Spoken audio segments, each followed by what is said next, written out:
My fiance posted, finally upgrading my lifestyle after meeting a rich guy at a conference. I commented, congrats. Then I canceled the wedding venue and told everyone why, her frantic calls when his wife reached out to her. When people talk about betrayal, they often describe it like a sudden knife to the back. But mine didn't come suddenly. It was slow, deliberate, and so casual that it almost felt like she'd rehearsed it. Her name is Danielle. We'd been together for 4 years, engaged for one. I thought I knew everything about her.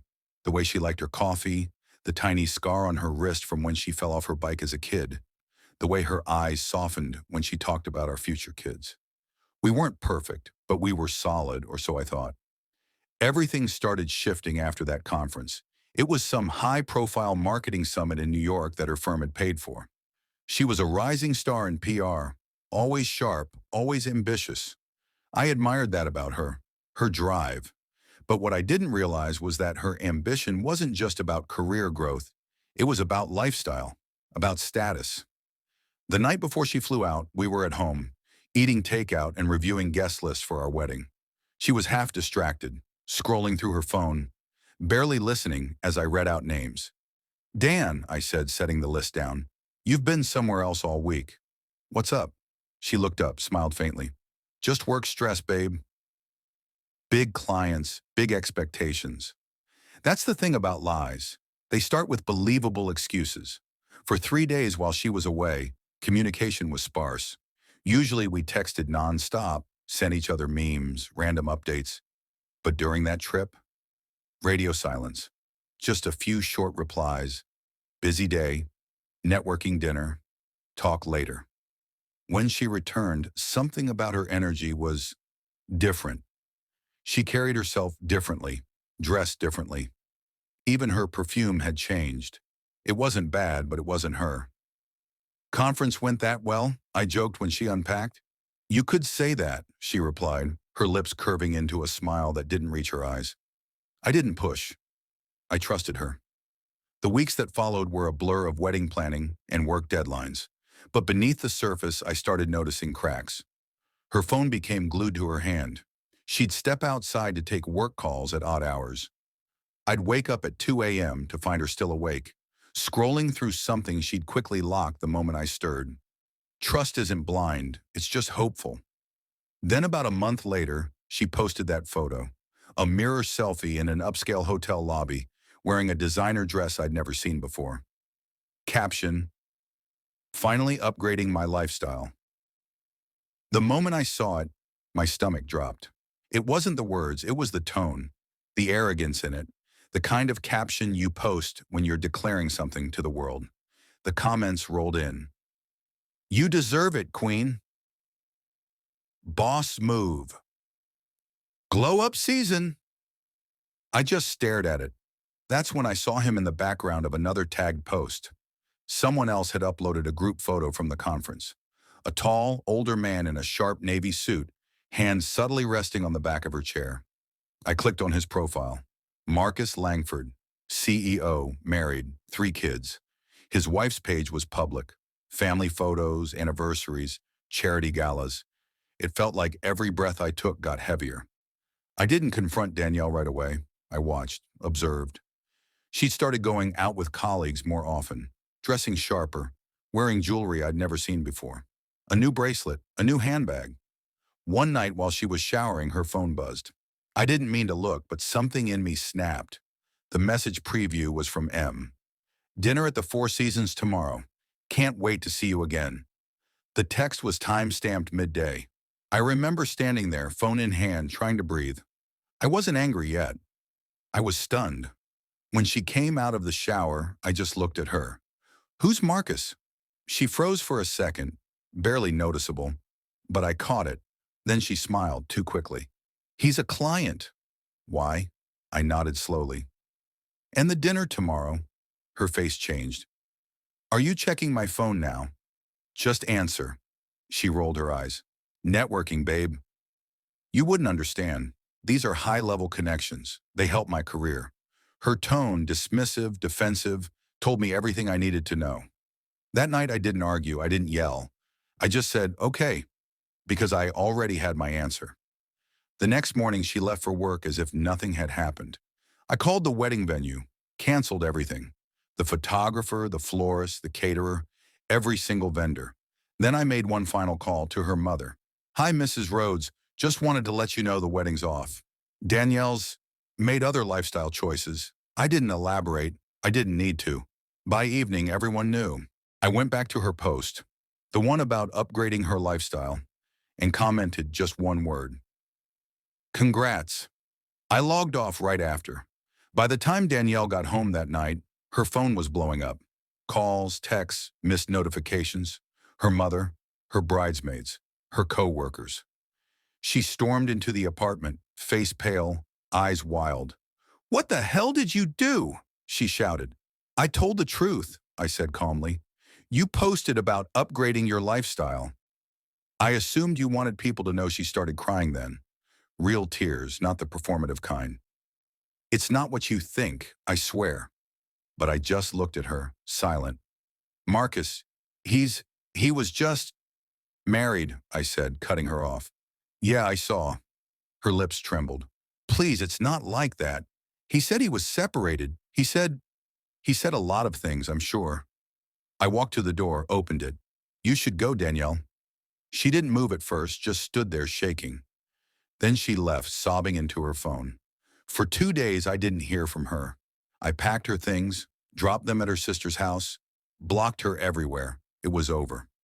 But on the third day, something unexpected happened. I got an email from an address I didn't recognize. Marissa Langford. The subject line, "Your fiancé and my husband." My heart stopped.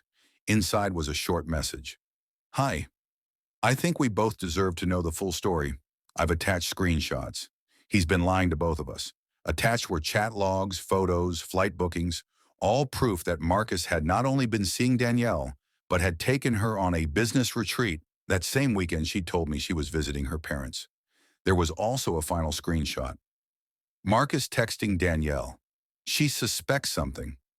Be careful what you post. I sat there, numb, reading through every message, every heart emoji, every promise. It wasn't love. It was delusion mixed with greed. Then my phone started ringing. It was Danielle. I didn't answer. She called again, then again, then again. Finally a text. "Please pick up. You don't understand. His wife found out.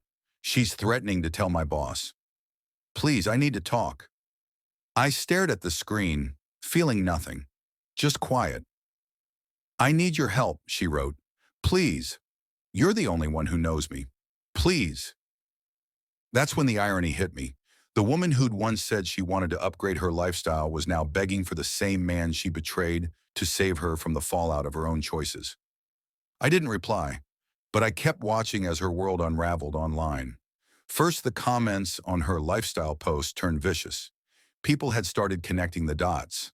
Someone shared a Reddit thread detailing Marcus's reputation for affairs. Screenshots spread. Her employer's name got mentioned. Then came the inevitable. Her company suspended her pending ethical review. Meanwhile, Marcus's wife filed for separation. Publicly.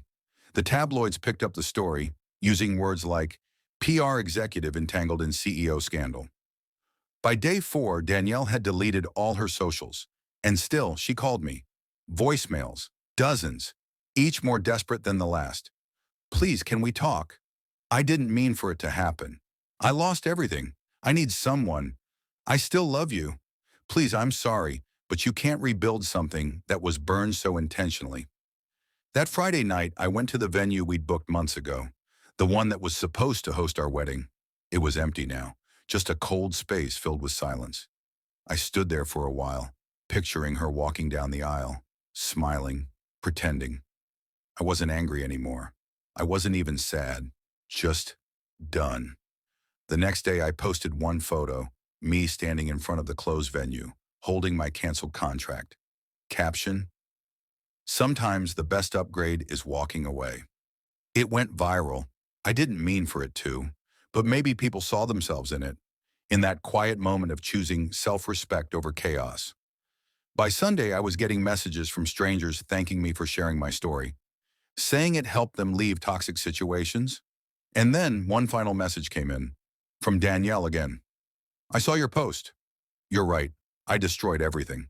I just wanted more. I thought success meant being seen with people who had it all. I didn't realize how much I'd lose chasing it. I didn't reply. Some words don't need closure. They just need to end. But I'll admit, I still remember that first caption sometimes. Finally upgrading my lifestyle. Maybe she did, just not in the way she expected. After that final message, I didn't hear from Danielle for weeks. Silence, finally. The kind that isn't peaceful at first, it's hollow. The kind that makes every empty room echo with what used to be. But over time, silence becomes something else. It becomes clarity. I poured myself into work. My friends tried to drag me out to bars to get over her, but I wasn't ready to fill that space with noise yet. Instead, I ran. Every morning before sunrise, I hit the pavement until my lungs burned and my thoughts stopped racing. I cleaned the apartment until it didn't smell like her perfume anymore. I boxed up everything that had her name on it and dropped it at a donation center. I wasn't trying to forget her. I was just trying to stop remembering her like she was still mine. But life has a way of dragging ghosts back to the surface. 2 months later, a mutual friend texted me, "You're not going to believe this." Attached was a screenshot, a Reddit post from an anonymous account under the subreddit r/trueoffmychest. The title read, "I ruined my engagement because I thought I could upgrade. I lost everything." It was her, word for word, her tone, her confessions, her self-pity disguised as reflection. She didn't name me, but she didn't have to. Every detail matched: our canceled wedding, the conference, the CEO, the fallout. She wrote about how she got caught up in the attention, how she thought dating someone powerful would open doors, how her fiancé's calm reaction hurt more than any shouting ever could. She ended the post with, "If you're chasing a lifestyle instead of love, understand you'll end up with neither." The comments were brutal. People called her shallow, manipulative, self-absorbed. Some told her she deserved the humiliation. Others told her to get therapy. And for once, I didn't feel bitterness, just distance. Like watching an old movie you used to love, realizing you've outgrown it. Still, her story spread. Within hours, it made the rounds on social media. Influencers dissected it. Podcasts debated it. People speculated who the fiancé was. I stayed quiet. I didn't confirm or deny anything. Let the internet do what it does best, build its own myth. But karma wasn't done with her yet. A few days later, I got another message, this time from Marcus's wife, Marissa. We'd spoken once after everything fell apart, exchanged a few polite, wounded words. But this time, she was almost cordial. "Just wanted to let you know he's officially out of the company. The board forced him to step down after HR received those messages. I'm moving on. I hope you've been able to as well." I stared at that email for a long time. The thought that two people's arrogance had imploded so completely that it took down an entire career. It didn't make me happy exactly, but it made me feel something close to justice. A quiet, dignified justice. Danielle, on the other hand, had gone underground. No social media, no public presence, but people talk. I heard she'd left the city, moved in with her sister for a while. Word was she was trying to start her own small marketing firm, something independent. I didn't care to verify it. One night, around 3 months after everything, I got a letter. Yes, a letter, handwritten, not emailed. The envelope was smudged, the handwriting neat but trembling. Inside it said, "I don't expect forgiveness. I just need you to know I'm not angry you exposed me. I'm angry at myself for giving you a reason to. I thought power meant freedom, but it was just another kind of cage. You didn't humiliate me. I did that on my own. I hope you're happy. Truly. Danielle." I read it twice, then folded it neatly and placed it in a drawer, not out of sentimentality, but out of respect. Because even if she'd broken me once, at least now she was being honest. Maybe for the first time in years. And maybe that mattered. Life went on. Months later, my best friend Ryan invited me to his engagement party. I hesitated at first, but I went. The room was full of laughter, warmth, People who still believed in love without cynicism. Somewhere between the toast and the music, I realized something. I didn't feel like the jaded ex-fiancé anymore. I felt lighter, human again. That night, I met someone new. Her name was Ava. Nothing flashy, nothing performative. She was a photographer, soft-spoken, curious, genuine in a way I'd forgotten existed. She didn't talk about status or brands. She talked about the smell of rain in old cities, the way light changes everything in a picture. It wasn't fireworks, it was peace. And after everything, peace felt like the most beautiful thing imaginable. We started seeing each other casually, no pressure. And for the first time in a long time, I wasn't trying to prove anything, to her, to the world, or to myself. I was just living. Then almost a year after everything, I got a call from a number I didn't recognize. I ignored it at first, but it came again. Finally, I picked up. Hello? There was silence. Then softly, it's me. Her voice was thinner now, weaker. I didn't say her name, but she continued anyway. I'm leaving the country. Got a job offer in Singapore. Starting over. I wanted to say thank you. For what? I asked, calm. For not destroying me completely when you could have. For letting me learn the hard way, I didn't know what to say. There wasn't much left to say. I hope you find peace, Danielle, I said. I'm trying, she whispered. Goodbye. And that was it. The last time I ever heard her voice. I stood there for a while after the call ended, phone still in my hand, feeling something strange, a quiet compassion. Not love, not regret, just closure. In the months that followed, I built something new. My business expanded. My world grew larger than that small story of betrayal. Ava and I traveled together, shared late-night coffees and early morning flights. She taught me how to slow down, how to breathe again. And sometimes when people online resurface that old story, the post about upgrading my lifestyle that started it all, I don't flinch, because that chapter isn't my tragedy anymore. It's my testimony. It taught me that the worst kind of heartbreak isn't losing someone. It's realizing you were never on the same page about what love even meant. She chased a fantasy, and I learned reality. She wanted to upgrade her lifestyle. I learned to upgrade my standards. And that's the real story. Now, when people ask me if I believe in second chances, I tell them, of course, just not with the same person. Because sometimes walking away isn't giving up, it's growing up. And in the quiet truth of that decision, I finally found something no lifestyle could ever offer. Peace that didn't need validation, and love that didn't come with conditions. That's the real upgrade.